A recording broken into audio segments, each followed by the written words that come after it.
Hello students, एक बार फिर स्वागत है आप सभी का अपने यूट्यूब चैनल 1-to-1 क्लासेस पे। क्लास 11th माइक्रो इकोनॉमिक्स से आज का टॉपिक हमारे माइक्रो इकोनॉमिक्स के लास्ट यूनिट जिसका नाम है perfect competition and market equilibrium under perfect competition with its application and implication. Chapter बहुत इंपॉर्टेंट है यार, बहुत ज़्यादा इंपॉर्टेंट है। 8 नंबर के अंदर पूरी यूनिट आने वाली है। 8 में से एक बहुत इंपॉर्टेंट क्वेश्चन आपका हो सकता है, what is excess supply and how it can be corrected. तो आज आपको बताना होगा कि एक्सेस सप्लाई होती क्या है और इसको कैसे करेक्ट करा जाता है। अगर वीडियो अच्छी लगे तो वीडियो को जरूर लाइक करना है, चैनल को जरूर सब्सक्राइब करना है और शेयर करना मत भूलना बिल्कुल भी। शुरू करते हैं। देखिए, एक्सेस सप्लाई का मतलब एक ऐसी सिचुएशन जिसमें सप्लाई बेसिकली मार्केट सप्लाई किसी भी कॉमोडिटी की ज्यादा होती है मार्केट डिमांड से। तो जब मार्केट सप्लाई बड़ी हो जाती है मार्केट डिमांड से, तो ऐसी सिचुएशन को हम लोग एक्सेस सप्लाई का नाम देके चलते हैं। ठीक है, इस सिचुएशन में एक्सेस सप्लाई में बेसिकली मार्केट प्राइस बड़ा होता है इक्विलिब्रियम प्राइस से। तो ये क्या है, कैसे है, चलिए एक शेड्यूल और कर्व से इसको पहले समझते हैं, फिर इसको करेक्ट करेंगे। लेट अस सपोज प्राइस है 2 rupees, 4 rupees, 6 rupees, 8 rupees and 10 rupees, ये प्रोडक्ट का प्राइस है। ठीक है, मार्केट डिमांड की बात करें और मार्केट सप्लाई की बात करें, वो बना लेते हैं।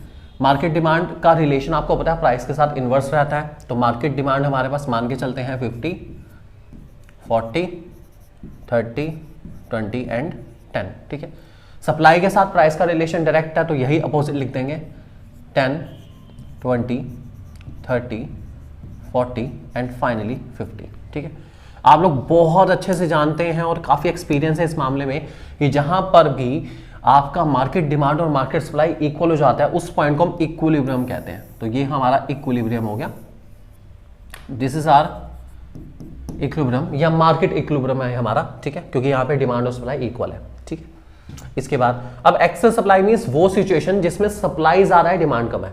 अगर आप ध्यान से नीचे वाले एरिया देखें, ठीक है, यहाँ पे सप्लाई ज़्यादा है डिमांड कम है, सप्लाई ज़्यादा है डिमांड कम है। तो नीचे वाली जो सिचुएशन आपको नजर आ रही है यहाँ पर, इस सिचुएशन को मैं एक्सेस सप्लाई का नाम देके चलता हूँ। ठीक है, और ऊपर वाली ये जो सिचुएशन है जिसमें डिमांड ज़्यादा सप्लाई कम है, इसको हम एक्सेस डिमांड कहते हैं। एक्सेस डिमांड की वीडियो हमने अपलोड करी थी अभी। ठीक है, अगर आपने नहीं देखी आप वो भी देख सकते हैं। सेम यही उसमें भी शेड्यूल बनाया गया था, कर्व के थ्रू आपको समझाया भी गया था बहुत अच्छे से। चलिए इसका कर्व भी बनाते हैं, जरा जल्दी जल्दी फटाफट देखते हैं कैसा बनेगा इसका कर्व। चलिए कर्व बना ले, तो प्लॉट करेंगे प्रॉपर एकदम। यहाँ पे हम लोग पूरा डॉट टू डॉट प्लॉट करने की कोशिश करेंगे आप लोगों के लिए। ओरिजिन ले लिया मैंने यहाँ पर, वाई एक्सिस, एक्स एक्सिस। ठीक है, यहाँ पे हमारे पास आता है market demand and market supply और यहाँ पर हमारे पास आता है प्राइस। ठीक है, प्राइस आपका है 2, 4, 6 8, 10, तो कोई दिक्कत नहीं, ले लेते हैं जल्दी जल्दी, गैप सेम रखेंगे 2, 4, 6, 8 एंड 10। ठीक है, और डिमांड सप्लाई दोनों ही आपकी ज़्यादा नहीं है, 10 से 50 तक है, तो यहाँ पर भी ले लेते हैं गैप सेम रखते हुए 10, 20, 30, 40 एंड फाइनली 50। ये हमारे सामने मार्केट डिमांड मार्केट सप्लाई हमने प्रॉपरली शेड्यूल में लिख लिया है। उसके हिसाब से चलिए सब प्लॉट करते हैं जल्दी जल्दी। सबसे पहले बनाते हैं हम लोग सप्लाई का कर्व। सप्लाई का कर्व आपको दिखा रहा है 2 पे 10, 4 पे 20, बहुत ईजी है। 2 पे 10, उसके बाद हमारे पास 4 पे 20 है, 6 पे 30 है,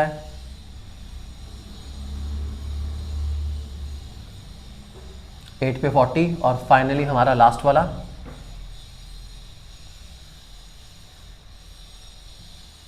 आप इसे बहुत अच्छे से बना सकते हैं। यहाँ पर हमें थोड़ी दिक्कत आ सकती है बनाने में, खैर आपके पास स्केल है, हमारे पास स्केल नहीं है अपना।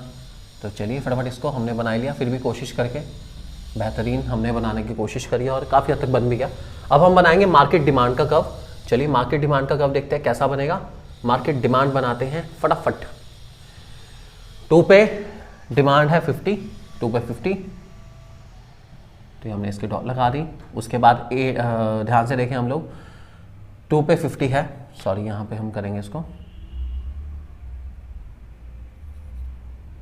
2 पे 50। ठीक है, उसके बाद 4 पे है 40, 4 ये रहा और अराउंड 40 हमारा यहाँ पर आएगा।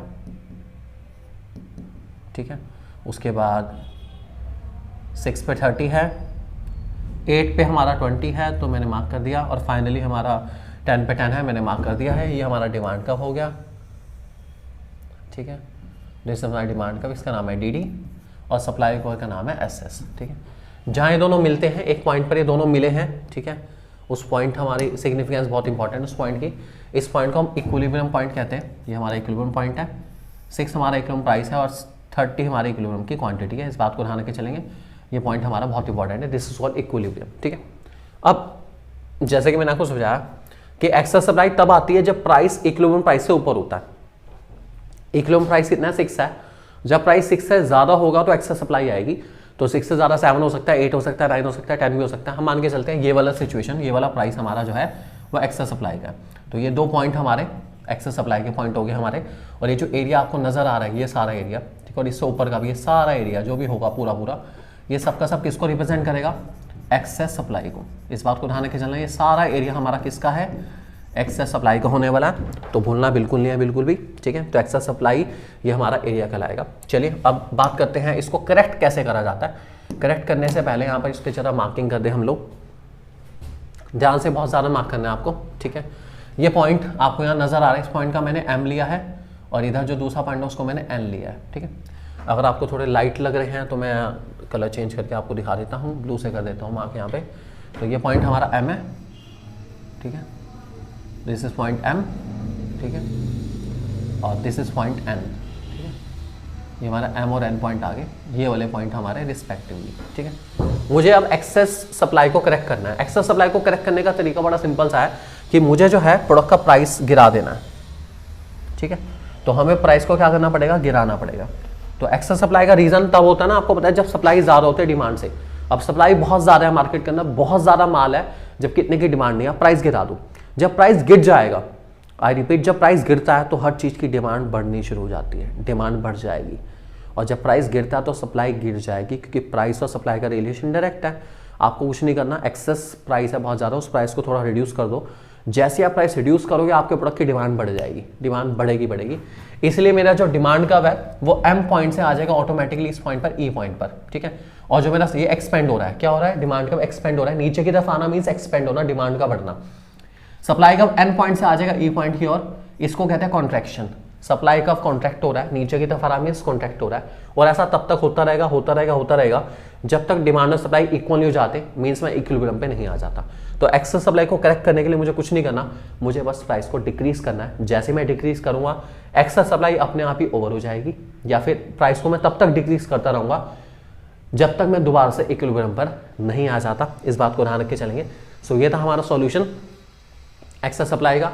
आपको ये क्वेश्चन आराम से 3 मार्क्स में मिल सकता है, बहुत इंपॉर्टेंट रहेगा, इसको बहुत अच्छे से तैयारी करके चलिएगा। अगर वीडियो अच्छी लगी तो प्लीज़ वीडियो को लाइक करिए, चैनल को करिए सब्सक्राइब और शेयर करना मत भूलिएगा। और कौन सा ऐसा टॉपिक है जो आप चाहते हैं कि हम आपको समझाएं, जल्दी से जाके कमेंट सेक्शन में हमें बताएंगे। Thank you very much and God bless you all.